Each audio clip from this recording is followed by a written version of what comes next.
Esse é mais um Elétrica na Estrada, onde falamos sobre empreendedorismo e engenharia elétrica enquanto pegamos a estrada juntos. E o que é que temos para hoje, Gabriel? Hoje nós estamos indo fazer uma manutenção na subestação do cliente. É isso aí, ó, manutenção preventiva em subestação. E a subestação desse cliente, a configuração é bem interessante. Então o cliente ele tem a cabine primária com os equipamentos, né? Os equipamentos de entrada, medição da concessionária e proteção, cubículo de proteção. E aí esse cliente, a jusante do cubículo, né, de medição e proteção em média tensão, ele tem a rede de distribuição aérea em média tensão e atende 5 transformadores. E nessa mesma unidade consumidora, eles também possuem um sistema fotovoltaico instalado em um dos transformadores, em uma dos transformadores de 300 kVA, né? Então esse é o cenário desse cliente, né? E em uma manutenção preventiva em subestação, é diferente de realizar faxina, limpeza e reaperto de conexão, né? Então, em uma manutenção preventiva é importante, além de seguir todos os procedimentos de segurança, utilizar as ferramentas, os EPIs, os equipamentos que são cruciais, né, para garantir a segurança e uma manutenção correta, né? É necessário também realizar os ensaios. Então, os ensaios nos equipamentos da subestação, eles são cruciais para justamente verificar se os mesmos estão operando em condições seguras de trabalho, tanto no ponto de vista de isolação, como também no ponto de vista da estruturação física e elétrica do equipamento especificamente, né? Então, aqui no meu carro tem alguns dos equipamentos, mostra aí, Gabriel, alguns equipamentos necessários para realizar uma manutenção preventiva na subestação. Os demais equipamentos estão no outro carro com o meu sócio, que também está a caminho. E aí, vamos falar de alguns equipamentos que são importantes nesse procedimento de manutenção preventiva em subestação. E antes de falar nos equipamentos, Gabriel, é interessante, eu acredito que possa ser a dúvida de muitos, né? Como é que ocorreu o fechamento desse serviço, né? Como é que ocorreu em relação à estratégia, né, de negociação e fechamento? Então coloca nos comentários aí, pessoal, se vocês querem saber mais sobre isso ou se querem saber só mais da parte técnica. Então a tua mensagem, né, o teu comentário, ele é muito importante porque direciona. Porque se por um acaso vocês preferirem, quero saber mais da parte técnica, não quero saber da estratégia, de fechamento, essa parte comercial, então nos próximos Elétrica na Estrada a gente já vai alinhando a nossa comunicação, tá bom? E já aproveitando que você vai colocar o comentário aí abaixo, não esquece de se inscrever no nosso canal, ativa o sininho para quando formos postar novos vídeos você ser notificado, e também deixa aí o teu like, tá bom? Isso daí é muito importante pra gente receber esse teu feedback. Então, em relação a esse serviço, como é que ocorreu em termos de fechamento, né, comercial? Primeiro, eu costumo dizer que quanto mais a gente conecta soluções que tem, como eu posso falar assim, que tem proximidade em relação da entrega técnica, quanto mais a gente conecta essas soluções, melhor, tanto no ponto de vista de elevar a escala de consciência do cliente sobre nós, como profissionais especialistas, como também do ponto de vista de receita, quando a gente fala em relação a receita e lucro. Porque para adquirir um novo cliente, fechar um serviço com um novo cliente, todo cliente a gente acaba tendo um investimento, que é chamado, né, do ponto de vista do marketing, do CAC, é o custo por aquisição do cliente. Então todo cliente tem um custo para poder adquirir ele.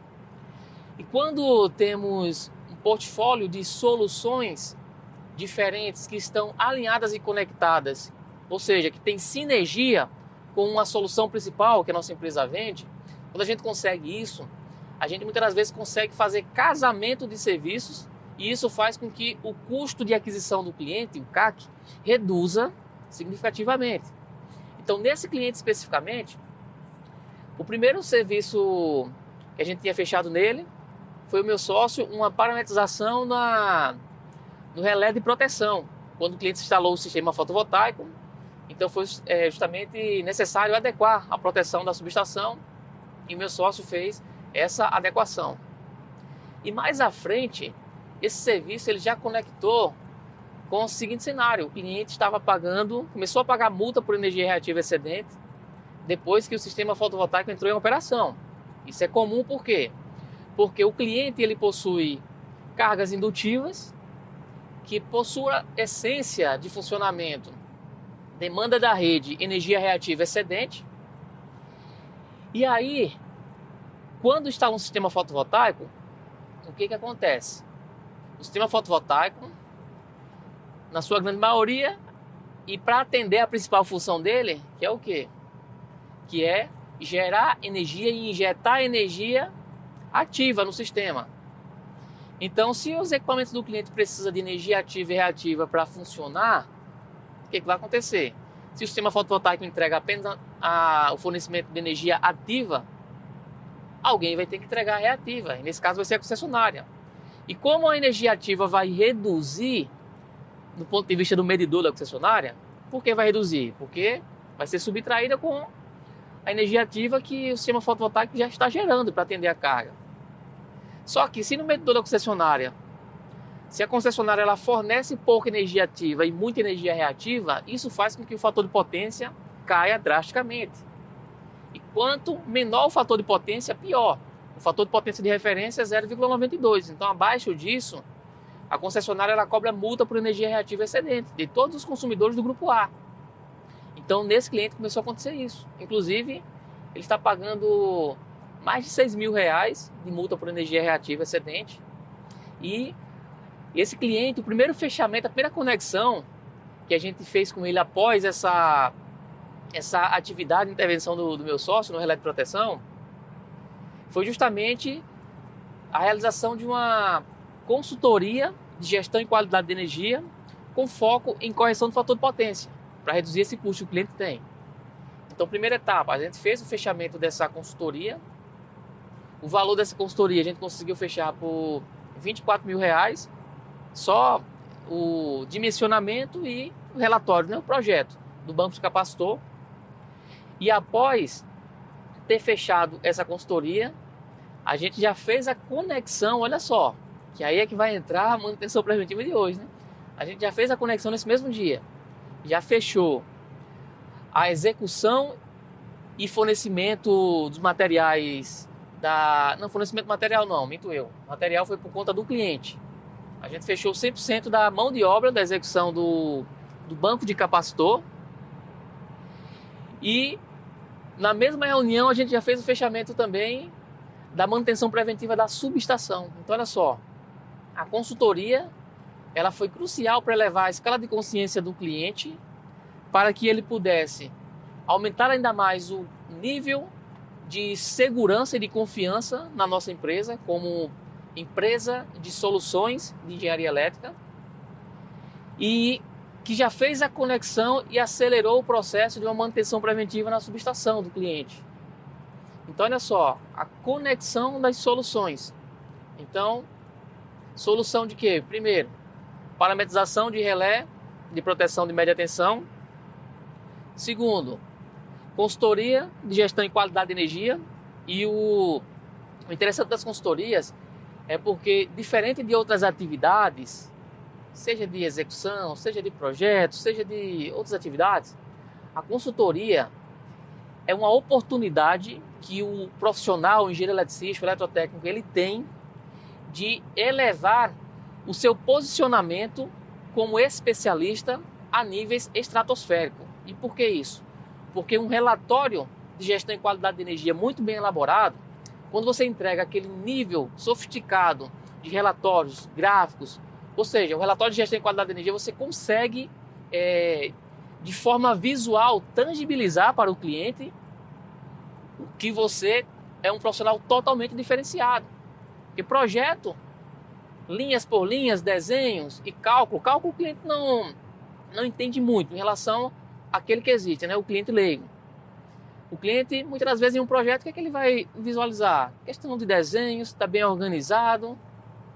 Só que isso aí é simples. De qualquer profissional que seja bom em AutoCAD, um bom cadista, vai entregar um resultado bacana de desenhos. Já a gestão em qualidade de energia, não. Primeiro, não é qualquer curioso que entra. E segundo, você consegue elaborar um relatório muito bem estruturado. Então, trazendo ali de forma clara todos os distúrbios de energia da instalação, os VTCDs, né, variação de curta duração, distúrbios relacionados a harmônicos, relacionados à tensão, análise de desbalanceamento, análise de harmônicos por ordem harmônicas, cálculo de ressonância harmônica, correção do fator de potência, energia reativa, né, no caso, entre outros parâmetros que está no campo da qualidade, no ponto de vista da qualidade da energia, né? Um relatório muito bem estruturado, como vocês podem visualizar aí no vídeo. Então, um relatório como esse impressiona o cliente. E quando nós impressionamos o cliente positivamente, o grau de confiança do cliente sobre nós aumenta. Então, isso ajuda em qualquer outra atividade que venhamos ter no nosso portfólio para vender para o nosso cliente. Então aí é onde é que entra a manutenção preventiva. Então essa manutenção preventiva na subestação, ela foi fruto justamente dessa conexão, tá bom? Então e o relatório de gestão de qualidade de energia, ele foi crucial, porque na apresentação da entrega técnica do relatório ficou nítido nos olhos do cliente o grau de confiança que ele teve quando a gente entregou essa solução para ele. Então foi através dessa conexão que fechamos muito bem essa subestação, né? E aí, em uma manutenção preventiva na subestação, a manutenção ela começa muito antes de abrir a chave, muito antes de realizar os procedimentos de desenergização, tá certo? E aí, Gabriel, vamos falar um pouquinho sobre algumas das etapas de uma manutenção preventiva em subestações. Então, a primeira etapa inicial em uma manutenção preventiva de subestação começa por onde, Gabriel? Principalmente questão do cronograma. A gente começar a pensar quando vai ser a manutenção, a data, já verificar como é que é a configuração lá do cliente, já para poder começar a organizar os serviços, os equipamentos que vão ser necessários, os ensaios. Perfeito. Então, olha só, o planejamento é fundamental em uma manutenção preventiva de subestação, até para passar para o cliente, em relação à questão de prazos, porque toda manutenção preventiva precisa seguir alguns rituais, e um deles é o ritual de fazer o agendamento, que é chamado de programação, né, junto à concessionária para fazer esse desligamento. Então não acontece tipo, vou fazer uma manutenção amanhã, vou ligar para a concessionária já para eles virem desligar aqui hoje mesmo. Não funciona assim. Tem que ter um prazo com antecedência de no mínimo uma semana. Geralmente o mais seguro é 15 dias. 15 dias de antecedência, já ter a data do desligamento da subestação para poder fazer essa programação junto à concessionária. Então, uma outra etapa importante é o seguinte, porque existem dois tipos de cronogramas. Tem um cronograma macro, que é esse inicial que o Gabriel falou, definir as datas para poder estar passando para o cliente, como é que vão ser as frentes de serviço. E tem o cronograma micro. O cronograma micro é o cronograma mais detalhado, etapa por etapa, item a item, para que a gente possa ter justamente a previsibilidade de tempo de cada ação dessa manutenção, que isso vai ser crucial para a gente dimensionar quantas pessoas vai ser necessária, quantas frentes, né, de equipes vai ser necessária nessa operação, e também para que nós possamos ter clareza, porque diferente de outras atividades, a manutenção preventiva em subestação, ela ocorre, na sua grande maioria, ocorre no mesmo dia, para que você possa realizar a desenergização, a manutenção preventiva e entregar a subestação reenergizada para o cliente. Então, o tempo ele é crucial, porque o cliente não tem não deu tempo de fazer hoje, vamos terminar amanhã. Não existe isso. Amanhã a empresa do cliente já tem que estar em operação, funcionando. tá certo? Então, esse cronograma micro ele é muito importante. E a primeira etapa, antes de elaborar o cronograma micro, o que é feito? É feito o procedimento de análise termográfica. Então, na análise termográfica, existe uma etapa que é chamada de quê? De realizar o roteiro de inspeção termográfica. Então, ao realizar esse roteiro de inspeção termográfica, porque ele vai dar substância e subsídio para que o termografista faça a termografia de forma correta de cada equipamento, para que ele não venha esquecer nenhum equipamento. E, consequentemente, quando fazemos esse roteiro de inspeção termográfica, já realizamos, consequentemente, o quê? Já o levantamento de equipamentos, que é outro item importante, levantar para fazer constar no cronograma micro. Então, todos os equipamentos da subestação, porque isso vai ser crucial para determinar quais serão os tipos de ensaios e a quantidade de ensaios que será realizada. Então, se eu tenho um equipamento chamado transformador, temos 3 ensaios e 2 coletas para serem feitas. E é o ensaio de quê? Da resistência de isolação com megômetro, da resistência ôhmica dos enrolamentos do transformador com micromímetro e a relação de transformação. E além disso, o que é necessário realizar? No caso desse cliente, que o transformador é a óleo, a coleta de óleo para análise físico-química e cromatográfica. Então, olha só, então se eu tenho 5 equipamentos, eu vou ter 5 vezes esse processo que eu acabei de falar. Megômetro, micromímetro, TTR e 2 coletas, cromatográfica e físico-química, em cada equipamento. Então isso é crucial para que a gente possa determinar o tempo, o cronograma e a quantidade de pessoas para realizar essas atividades, né? E aí, nesse procedimento da análise termográfica, levanta todos os equipamentos, junto com o roteiro de inspeção termográfica, em seguida começa o registro termográfico propriamente dito, com a câmera termográfica, verificando todos os equipamentos estratégicos, chave seccionadora, transformador, disjuntores, QGBTs principais de cada transformador. Então essa análise termográfica ela vai ser crucial também, porque ela vai detectar pontos críticos de anomalias térmicas que esses precisam ser dado uma atenção maior na hora de realizar a manutenção preventiva na subestação. Então, a termografia, ela mostra aquilo que o olho humano não consegue enxergar. Então, por isso que ela é fundamental em um procedimento de manutenção preventiva em subestações. Então, é por isso que eu digo, uma manutenção preventiva em subestação, para que de fato ela possa ser realizada da forma correta, é necessário realizar esses procedimentos. E para isso é necessário ter o quê? Os equipamentos certos para entregar a solução certa, entregar a melhor solução. Então, por isso que muitas das vezes, o cliente, quando vai contratar o serviço de uma manutenção preventiva em subestação, ele precisa pesar na balança o custo-benefício, porque o barato pode sair muito mais caro. Porque possa ser que ele esteja comprando uma manutenção preventiva em subestação, ele esteja pagando por uma manutenção preventiva em subestação, mas esteja recebendo uma faxina, que não tem nada a ver. Embora é um dos processos importantes também na manutenção preventiva, que vamos falar mais à frente, mas de longe não é o mais importante, tá certo? Então todos os ensaios são os procedimentos mais importantes que devem ser realizados em uma manutenção preventiva de uma subestação. Então, o processo da termografia é crucial em uma manutenção preventiva. Então, até você, se vai contratar uma empresa para prestar um serviço de manutenção preventiva na sua subestação e essa empresa ela não inicia esse processo com análise termográfica, desconfie, tá certo? Porque não faz sentido realizar a manutenção preventiva sem antes verificar todos os equipamentos e se existe algum ponto crítico de anomalia térmica para ser corrigida nessa manutenção.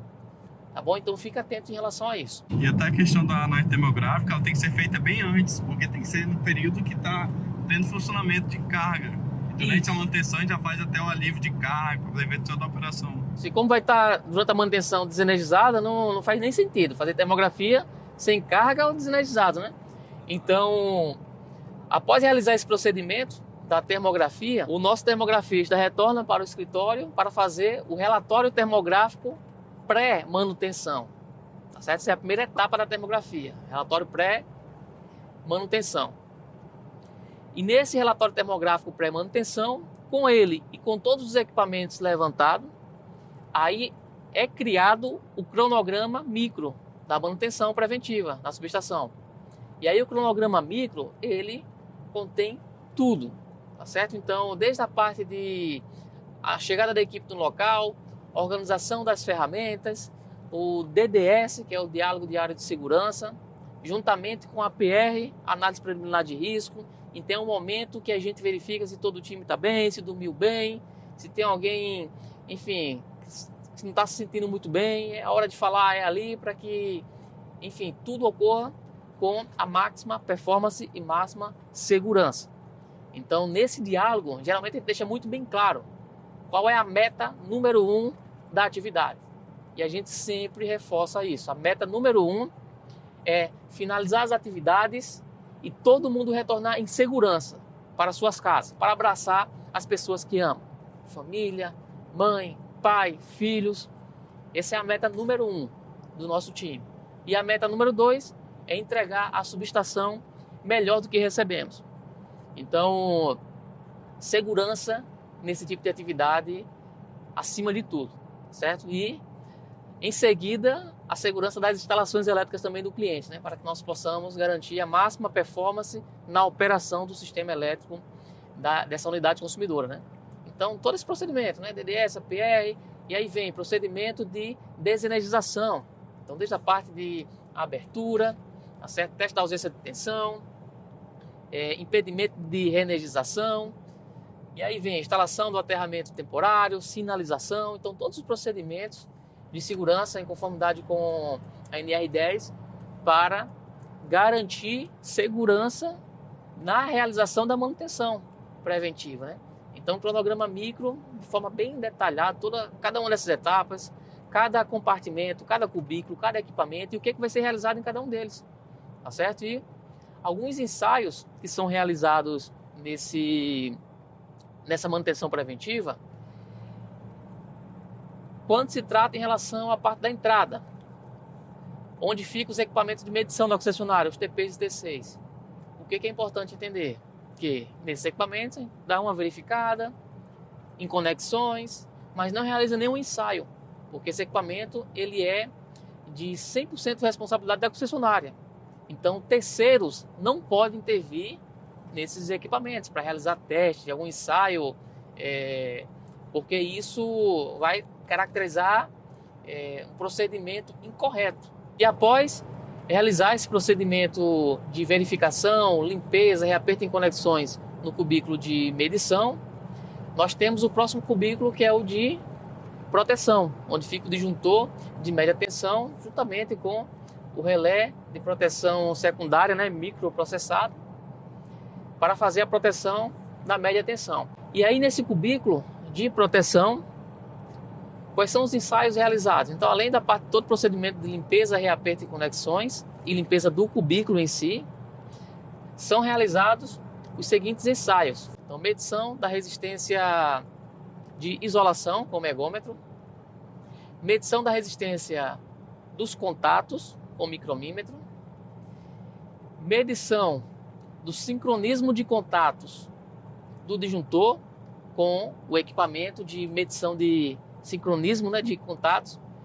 Então ele tem justamente a finalidade de analisar o tempo de fechamento de cada contato, se está tendo alguma divergência entre as fases ou se estão fechando de forma sincronizada para que venha evitar qualquer anomalia no sistema.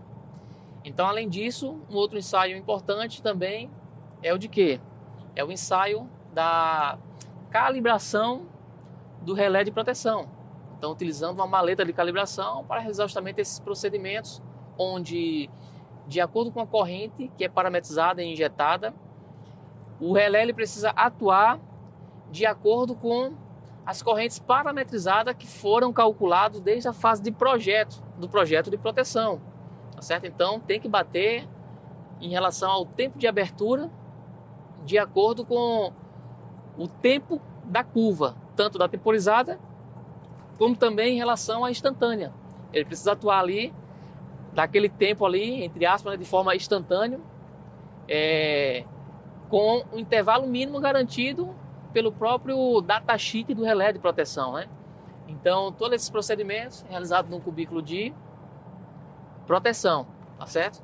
E dependendo da subestação, que é o caso desse cliente aqui,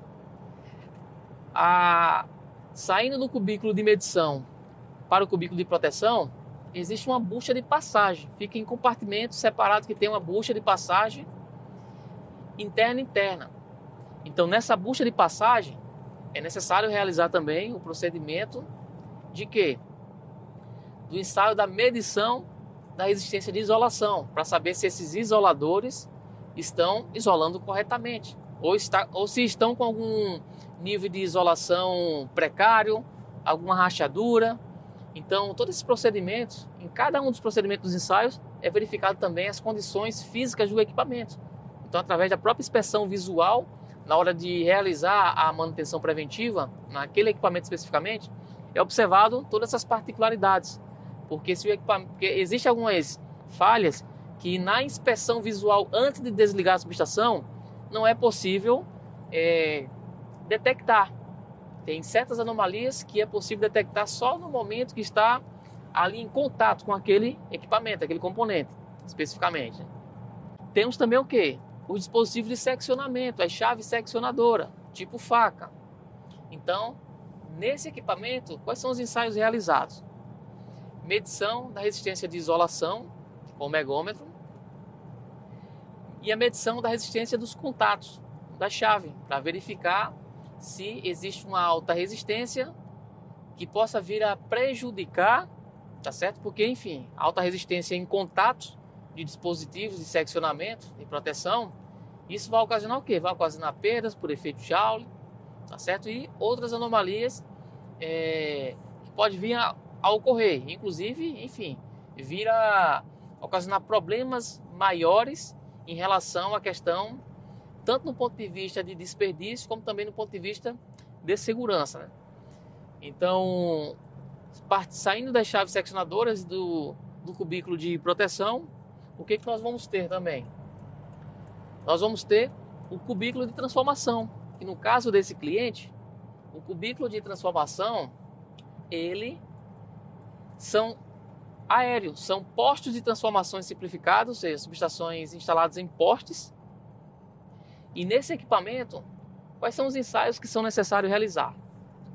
Primeiro, medição da resistência de isolamento com o megômetro, medição da resistência ôhmica dos enrolamentos do transformador com o micromímetro, e aí nós vamos ter também medição da relação de transformação com o TTR e os outros dois ensaios que na verdade são coleta de óleo para análise físico-química e coleta de óleo para análise cromatográfica.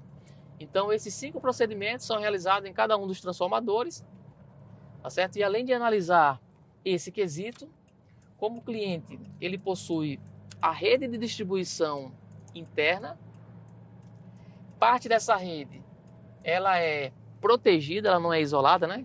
Que é a conhecida chamada a rede Space, tá certo? Que é uma rede protegida. E nesse procedimento da rede, o que nós vamos realizar também? Teste de isolação dos isoladores da rede. Então é um procedimento também que é realizado com o megômetro, a medição da resistência de isolação, para verificar se tem algum isolador com alguma pequena perfuração, porque quando isso acontece, o problema só tende a se agravar, principalmente no período de chuva, baixa umidade, e aí, consequentemente, faz com que aquele problema, aquela falha, aquele curto, né, entre fase e terra, acaba se evidenciando nesses períodos aí mais chuvosos, tá entendendo? Então, esse procedimento de análise, né, dos próprios isoladores da rede também é um procedimento importante quando o cliente tem essa característica de instalação, porque qualquer problema em um simples isolador na rede interna do cliente, redistribuição interna de média tensão, pode provocar a atuação do dispositivo de proteção, do disjuntor de proteção, fazendo com que a operação do cliente, o fornecimento de energia do cliente seja interrompido. Ou seja, nós estamos falando da subestação, que é o coração de uma empresa. Se a subestação para, tudo para. Então, por isso que é muito importante realizar todos os procedimentos da forma correta para verificar se cada um dos componentes estão operando em perfeitas condições, como um corpo humano, tá certo? E a subestação é o coração. E, como todo corpo humano, temos outros órgãos muito importantes, então a gente precisa verificar se cada órgão está funcionando corretamente para garantir o quê? Garantir uma performance do corpo humano saudável. E a subestação semelhante. Então a gente precisa verificar, realizar esses testes, esses ensaios, para que de fato possamos garantir, tá certo? Um fornecimento de energia em condições seguras. Porque dessa forma o cliente vai conseguir operar a empresa dele corretamente. Porque se o cliente ele tem um fornecimento de energia precário, isso prejudica diretamente a produtividade da empresa, isso prejudica a imagem da empresa, porque se a empresa não consegue entregar no prazo aos seus fornecedores, vai ficar mal vista no mercado, tá entendendo? Então, é importante analisar isso para entender a importância. É por isso que quando eu boto essa camisa aqui, olha, falo que elétrica é o poder, porque de fato elétrica é o poder, porque sem elétrica já era. Nada funciona na atualidade. No mundo atual, sem energia elétrica, sem fornecimento de energia, nada funciona. O engenheiro civil pode fazer o prédio mais lindo. O engenheiro, juntamente com o arquiteto, projetar, executar o prédio mais lindo do mundo. Se não tiver fornecimento de energia elétrica, ninguém consegue morar nesse prédio. Essa é a verdade. Tá bom? Então, até esse vídeo que você está assistindo, imagina só, se não fosse por intermédio da elétrica. Então, por isso que eu digo e bato no peito. Elétrica é o poder, tá certo? E não faz sentido profissional da área de engenharia elétrica não ser reconhecido nesse mercado, não ser valorizado. Então, por isso que é importante o profissional, de fato, se posicionar como profissional referência no mercado, entregando soluções diferenciadas. Porque quando realizamos esse procedimento de entregar soluções inovadoras, utilizando, mostra de novo aí, Gabriel, utilizando equipamentos sofisticados para de fato entregar com a máxima qualidade para o cliente, para que o sistema dele possa ter a máxima performance e segurança no fornecimento de energia elétrica, certo? E tudo isso é fundamental e nada disso seria possível sem você, profissional da engenharia elétrica, sem nós, tá certo? E quando eu falo profissional da engenharia elétrica, eu falo de toda a classe, que envolve o engenheiro eletricista, o eletrotécnico, o eletricista, enfim, todos os profissionais que têm a habilidade, têm a qualificação e têm a capacitação de fazer as coisas acontecer para entregar um cenário ótimo no fornecimento de energia do cliente, ok? Então, é isso aí. Mais à frente vou estar mostrando aí alguns trechos dos bastidores dessa manutenção preventiva em subestação, tá bom? E se você gostou desse vídeo, não deixa de se inscrever no nosso canal, deixa também o teu like, compartilha esse vídeo, tá certo? Com outros profissionais da área da engenharia elétrica e com empresas que possuem subestação, tá bom? Então, se inscreve no canal, curte, compartilha esse vídeo, ativa o sininho e o teu comentário é sempre bem-vindo. Digita aí nos comentários o que você gostaria de ver nos próximos Elétrica na Estrada. Então é isso aí. Um forte abraço, valeu e vamos pegar a estrada.